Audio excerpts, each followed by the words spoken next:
na po kay kapatid na Archie Boy Urbano. Magandang gabi po sa inyo dyan. Ayun, mula po sa mga mahal nating kapatid na namimiss na natin, ang kapatid na Calvin at Daja Coles. Brother Emil, habol ka ng President, iboto kita para naman first time in the Philippine history may presidenting nag-preach. Ayun, oh. Shout out nga pala sa First Lady Jenny Mergala, yun, naging First Lady agad. May at sa dalawang senador. Ayun, sa screen. Yo, God bless mga kapatid. Palabiro talaga itong kapatid na Calvin. Kaya nga namimiss ko na ito.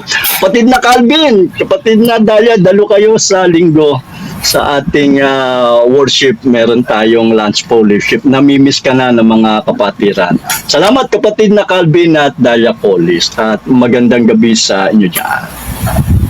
Mula po kay kapatid na Ani from Murong Mapag. Mula pa rin kay kapatid na Calvin at Dalia Coles watching from Angeles City habang naka-D4 po. Kaway-kaway sa iba dyan. God bless us all. Ayun, no? Salamat kapatid na Calvin. Talagang relax na relax at enjoy na enjoy sa panonood ng program Ang Salita ng Katotohanan.